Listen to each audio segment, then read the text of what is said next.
Hey, everyone. If you want to see and hear more about the stories we're talking about, visit our Patreon, www.deviantpodcast.com. We'll put some of it on social, too. That's at deviant.podcast on Instagram and TikTok.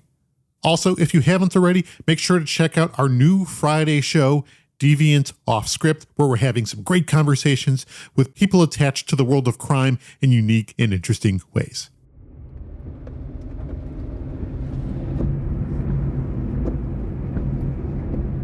Driving at night can be a bit of a mind game. The long, winding strips of asphalt roll under your car. The white center lines and the concrete seams that go thump, thump, thump below you. They're almost hypnotic. All of this while the headlights blast out in front of you. At some point, off in the distance, those lights succumb to the dark. On either side of you, walls of darkness, sheets of nothing. You have no idea what's out there. If you drive at night on the highway, on isolated country roads, you're keenly aware of what driving in darkness does to your mind. Anything is possible. Everything is out there. And all of it is coming for you. At some point, though, rational thoughts snapped you back into reality. No, in fact, there isn't a monster waiting for you in the darkness. No, there isn't a mysterious figure just waiting to step into the glow of your headlights. All those movies you've seen, they're fiction. All those stories you've heard, they don't happen to you. But the truth of the matter is, in early 1996, along a state road in Virginia, these things are happening. There's something in the dark. There's something along the road. And even now, almost 30 years later, whoever that thing in the dark is along that road is still unknown. And maybe it's even still there. We're all wired differently. Some of us are wired for good. Some of us are wired for bad. But a select few step outside all of society's boundaries. From Cold Open Media, this is Deviant, the Route 29 Stalker, Part 1. Welcome back to Deviant, where we chase the truth into the dark corners of what humans are capable of. I'm Dan Szematowicz. And I'm Andrew Iden. And we are kicking off a new exploration this week with the Route 29 Stalker. You may not have heard of the Route 29 Stalker. It's not one of the more well-known cases out there, but at a certain time, in a certain place, it was a very big deal. It was very impactful, especially for one Andrew Iden. Well, yeah, if you're from the mid-Atlantic, DC, Maryland, Virginia, Delaware, you probably have heard of the Route 29 Stalker. Which is where you are from. Right. And so I grew up in Virginia, in the Shenandoah Valley, and about an hour outside of DC. And this is a story that kind of came to the public consciousness in 1996. I was a sophomore in high school, and I'm the youngest of three. I had a sister who was in high school at the time. And the reason I mention that is because this story was the story of a man who was attempting to flag down young female motorists along a stretch of highway in central Virginia. And this all came out after the disappearance of Alicia Showalter Reynolds, who we're going to get into in this episode. And the reason this was such a big story is because after her abduction, a number of women came forward and talked about this shadowy figure, this guy who had tried to flag them down, all under the spell of car trouble. And one of the things that really jumped out to me about this is that, this isn't an area where murders happen or disappearances happen all that often, in a sort of a short period of time along a relatively short corridor, not necessarily on the road, but around this road, Route 29, people went missing.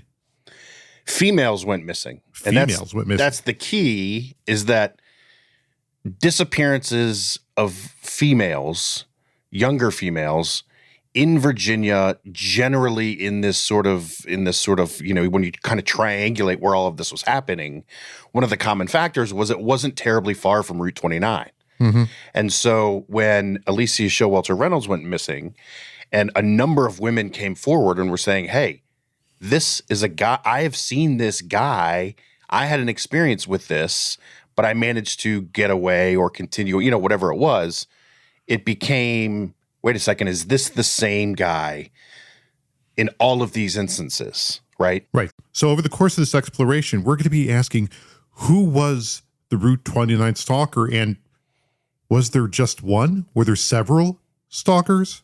Did the stalker even exist? Or were these a number of isolated incidents with similar geographic characteristics or similar characteristics surrounding the circumstance? So who was the Route 29 stalker? Several names have been attached to this, and we'll explore all those possibilities. But everything starts with the disappearance and murder of Alicia Showalter Reynolds.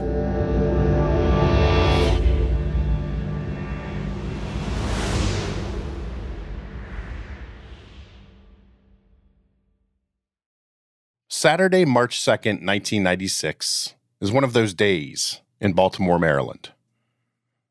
It's one of those early spring, but not yet out of the cold weather type days where the afternoon feels great, but to get there, you have to get through the chilly morning when frost is still on the windshield. And on this particular Saturday, there's a 3.5-hour drive ahead for 25-year-old Alicia Reynolds. The reason she was traveling from Baltimore to Charlottesville was to meet my mom. I'm Patrick Showalter. I'm the twin brother of Alicia Showalter Reynolds. She was somebody I could go to and confide in and, talk about things, whether it was about a girlfriend or friends or mom and dad or whatever we were facing. Generally, Alicia was very well liked. She wasn't the most popular person, but she ran in the popular crowd, and she's just a sweet person, genuinely well liked. I don't know of anyone who didn't like her. Growing up, she was into gymnastics and did that all the way through high school, back when it could be a high school sport. She was a sprinter. I was more of a cross-country distance runner, and she was more of the sprinter of the family. She was in the band. She was the majorette for the band in high school, in college. She was a really hard studier. She was a really hard worker in class. She was in the sciences and ended up going off to Johns Hopkins for graduate school, where she was studying microbiology, basically. It's not just microbiology. She's working on developing a vaccine for schistosomiasis. That's a disease that affects children in developing countries. She's in her second year of marriage to her husband, Mark, who's a dentist. They got married at the end of 1994, so right at January 1st, 1995. And then going into 1996, I had gotten engaged. And that's kind of where the story starts to take off. Patrick's engagement is what has Alicia on the morning of March 2nd, 1996, driving from Baltimore, Maryland to meet her mom, Sadie, in Charlottesville, Virginia. It's the home of the University of Virginia, its horse farms, its rolling countryside. And they were going to do something that they loved doing, which was to go shopping. And specifically, they were shopping for a dress for my mom to wear to my wedding. My name is Barbara Showalter. My married name is Josen Hans. My sister Alicia was 5 years older than I was. I was very much the baby sister who wanted to be like her, followed her around, and always when she would have friends over, she would get mad at me for showing off because I wanted to be included in all what they were doing, and I would steal her clothes. I was always bigger than she was, so like by the time I was in 6th grade, I was wearing her clothes, even though she was 5 years older than me. So I would steal her clothes and makeup. But we were very, very different. She was petite and athletic, and I was not interested in athletics in the same way. Different personality. She was much more prim and proper, and I was more loud and gregarious. She loved shopping. she always said when she said she was going to do something, she did it. She was excited to go meet my mother and find a dress. She was excited about my brother getting married and all of that.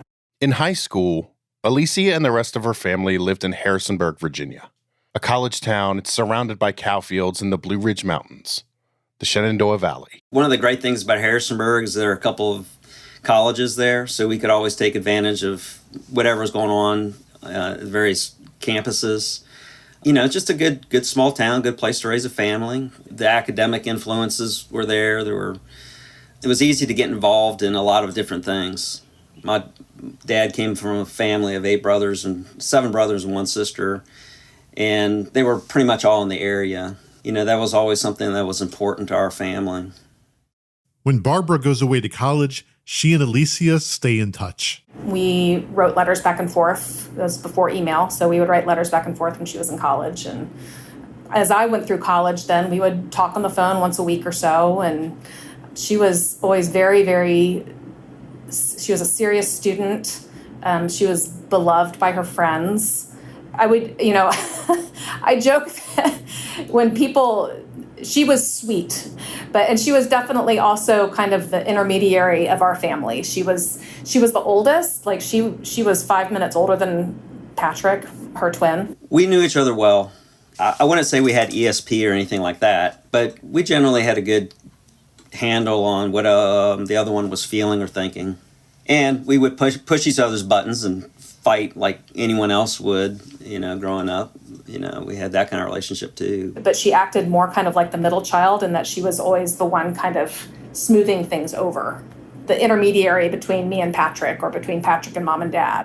The trip Alicia is making to meet her mom, Sadie, is just over 150 miles, give or take 3.5 hours. And the route goes like this: I-95 south to 495 around Washington, D.C., then getting onto Interstate 66 and heading west before exiting in Gainesville, Virginia, onto State Route 29.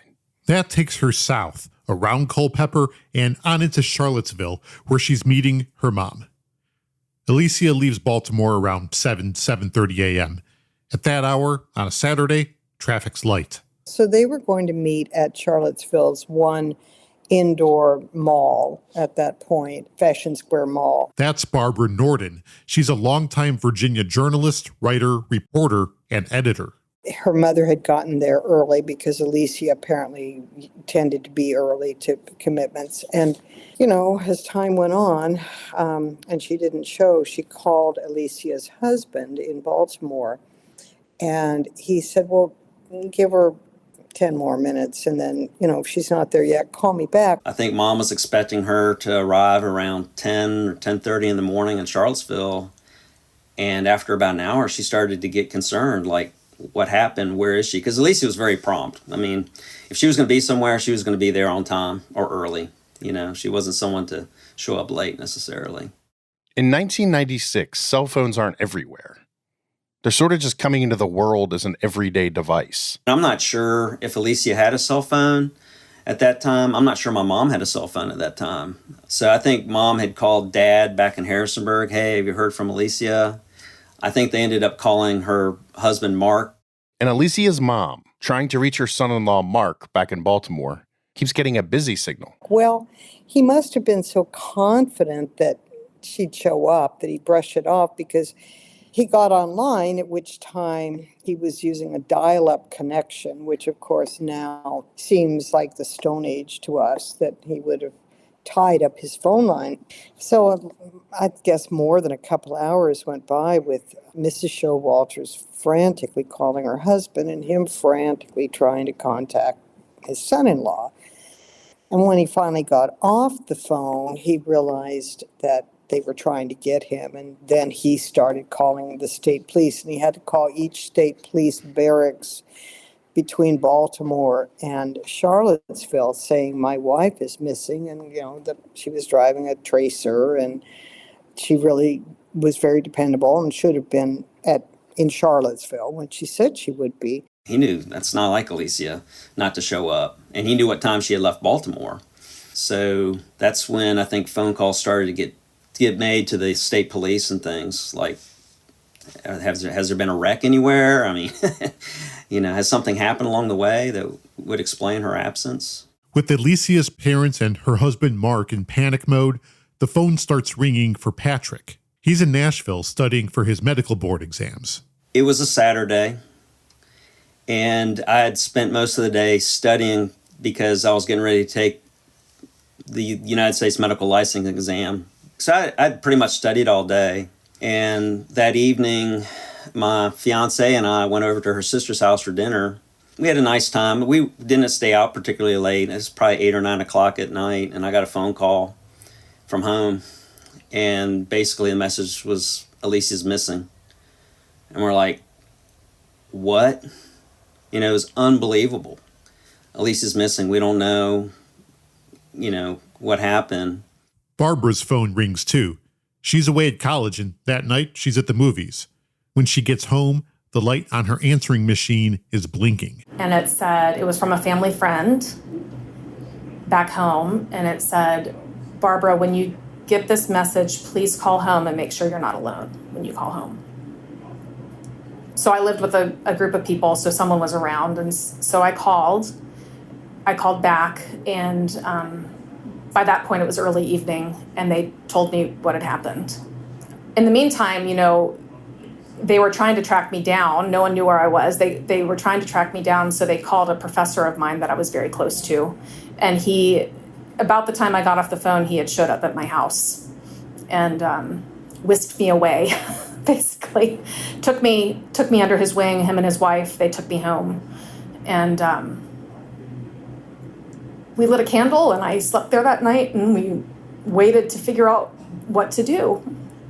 And by Sunday morning or afternoon, someone had bought me a plane ticket that put me on a flight, and I flew into Charlottesville, and again, I think my uncle and a family friend picked me up in the airport. I think I probably cried the whole way.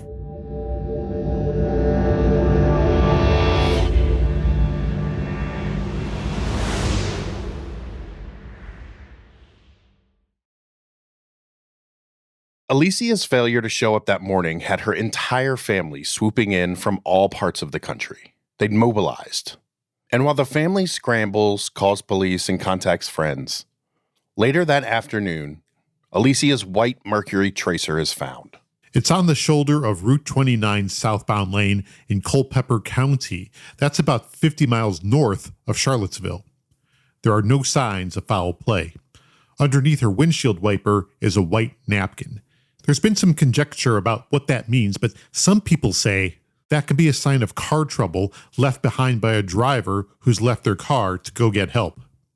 Police look over the car, and aside from the napkin, there's nothing out of the ordinary. Once they found her car, and someone looked at the car and said, there's nothing wrong with the car. It's like, well, why would she have stopped? It wasn't like Alicia was off doing something she shouldn't have been doing. She was just traveling. She was just going to meet my mom. And so we knew something had gone down that wasn't right. And it wasn't long after that I knew I wasn't going to be taking the medical licensing exam, and I was going to fly home. So I think I flew home that Sunday night or maybe that Monday. In my head, I thought, whatever happened, it's traumatic for her. And I thought about what she must be going through and how hellish that must be and how hard it would be. Where my head went immediately, like someone has kidnapped her and is torturing her, and abusing her. What kind of shape are we going to find her in when we find her? Even if we find her alive, what kind of shape will she be in, and how will this change the trajectory of her life? You were thinking right off the bat that she was a victim of a crime. Yeah. Alicia was fastidious. She was also very trusting and naive. That's where that sweetness came to kind of bite her in the butt. I don't know what I would have done in the same situation. She didn't have the knowledge then that I have now, but maybe I would have just been as naive as she was at the time. Who knows? But she was fastidious, and I mean, she had a plan for life, and she had a plan for everything that she did. So, and that's when my mom called the police when she did, because she was like, this was so out of character for her not to show up. Gone, vanished, disappeared. Choose your word. But whatever has happened, Alicia's family is certain, isn't her own doing. And that same day, all of that is soon solidified when police find Alicia's credit card on a sidewalk in the town of Culpeper. It was a big story. I mean, she disappeared on a Saturday morning, mid-morning in rural Virginia. Like, things like that just don't happen around there. You know, generally people around that area look out for each other. They're good people. And it absolutely blew up in the area, at least regionally. I know that the Washington, D.C. area stations picked up the story pretty quickly. Friends and family of Alicia Reynolds are putting up these missing flyers everywhere. They hope the signs will jog someone's memory, someone who may know of Reynolds' whereabouts. It was Saturday morning when police say Reynolds was abducted here on Route 29 near Culpeper. It's difficult to overstate the scope of the story of Alicia Reynolds' disappearance. It's all over the local TV news. It's on the front page. It's the case everyone is asking about. And Alicia's family is just kind of living 24 hours at a time, without their daughter, without their sister. We had a very supportive community back in Harrisonburg. It seemed like there were always people at the house, either people from the church or the minister or our neighbors, or it was a constant. And I'm an introvert. Like it was a little much for me. And there were people we were taken care of. There were people bringing food all the time. There were phone calls from long lost friends, my friends included. I mean, we were definitely taken care of, but it was exhausting in all the ways. I mean, exhausting because you're dealing with your own emotion. I think we all got to the point where we just wanted her to be found, dead or alive. Like, not knowing if she was really dead or not was the real torture for us. But that torture does end. Her face has been part of our newscast for 2 months. Tonight, a family finally knows their daughter, Alicia Showalter Reynolds, is dead. Good evening, everybody. 66 days after Alicia Reynolds leaves Baltimore to make that drive to meet her mother, Alicia Reynolds is found. The discovery of her body in a clear-cut area about half mile behind me is one answer in this case, but there are still a lot of questions. Alicia's remains are found in a remote part of central Virginia, near a community known as Lingham. It's about 12 miles from where her car is found along Route 29.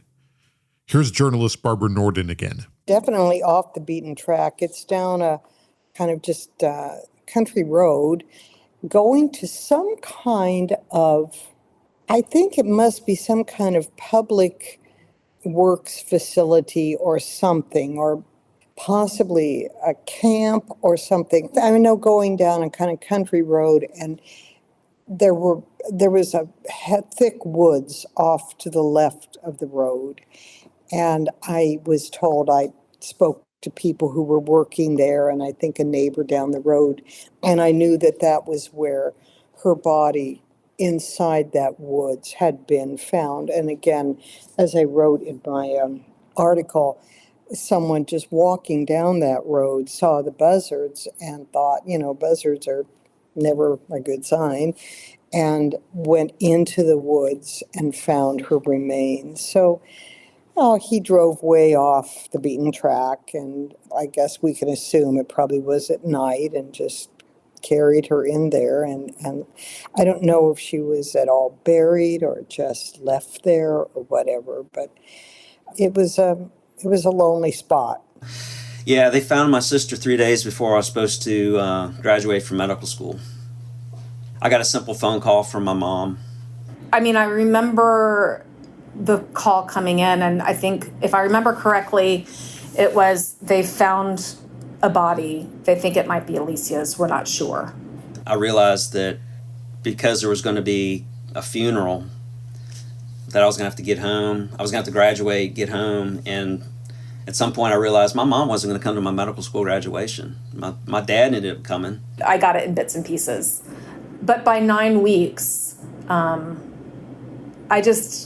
that point, I was like, I think she's probably gone, because I really couldn't fathom her having lived through 9 weeks of whatever she would have lived through if she hadn't been killed. But it was just having that closure at the end of 9 weeks was a huge relief. You know, her body was found just before my dad celebrated a birthday, and my mom celebrated a birthday, and my younger sister had a birthday around that time too. So there were just all these emotions that occurred when that happened. You know, anger and sadness and pain and all that stuff that goes with an unexpected death of a loved one. We were all emotionally exhausted, and we continued to be emotionally exhausted.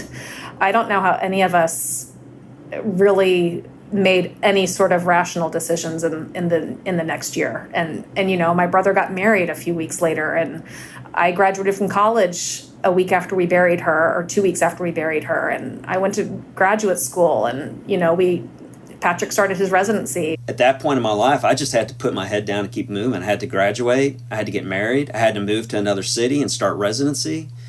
Like it was a terribly, terribly hard time in my life. We all got on with our lives because that's what you do, but it was really, really hard to make those day-to-day decisions. But it was relief when they found her, because it just meant we could start the healing process, because we were stagnating for 9 weeks. I was actually quite relieved when her body was found. It's like, now we can mourn the loss. Now we can start the mourning process. We can really start, rather than living in the limbo of not knowing. That was the worst part for all of us, I would say. The discovery of Alicia's body means an end to the torture for her family of not knowing. But it is by no means the whole picture, because the Alicia Reynolds murder has never been solved. Still, in the wake of Alicia's disappearance and the 2 months of searching for her, a story begins taking shape that has haunted Virginia in the 3 decades since.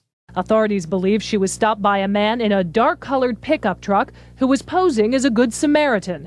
And based on what more than a dozen other women have described as similar encounters, police say the suspect may have told Reynolds her car was malfunctioning and that he would take her to get help. News of Alicia's disappearance generates calls from other women who describe in detail recent encounters with a man along that same specific stretch of Route 29. He's out there trying to get women to stop, to pull over. Here's journalist Barbara Norden again. 16 or 17 reported stops all up and down between Charlottesville and Culpeper, which is about 70 minutes north of Charlottesville. All these women, and several of them had actually gotten into his truck. That's when we became aware that all this was going on 29. I don't think that, as I said, I don't think we were generally aware that even this was happening. As soon as this happened, the police kind of put some pieces together pretty quickly that there had been a guy and he had been experimenting. They kind of pitched it as he was experimenting, and then Alicia was the one that he was successful at. It was very frightening for women and for spouses and kids and parents and stuff who knew that a woman would be driving.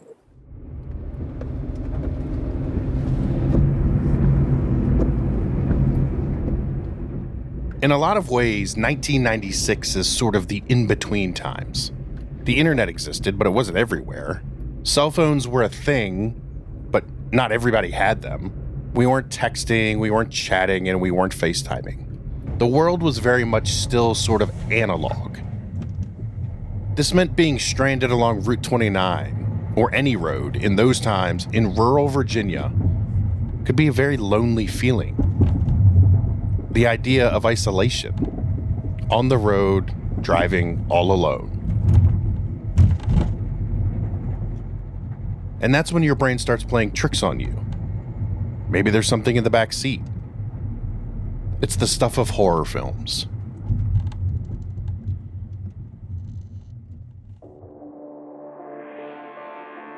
Next time on Deviant. After that, cell phone sales in the area went way up. It was like everyone realized, man, we need a cell phone for our safety. The murder of Alicia Reynolds has spooked all of Virginia. The women who come forward with similar stories of a man trying to pull them over makes dark highways, those sheets of nothing, and the remote roads into terrifying walls of darkness. I think the stalker was, I think it was one man. I mean, what are the odds? Deviant is executive produced by Clark Goldband, Dan Szematowicz, and me, Andrew Iden. Clark Goldband is our lead editorial producer and booker, and Dan and I are the writers and story editors. Editorial and production consultation, as always, comes from the wildly talented Jenny Ament, with original scoring from Shuvo Sir. Marketing, sales, and distribution support comes from our partners at Gemini 13. Deviant is a production of Cold Open Media.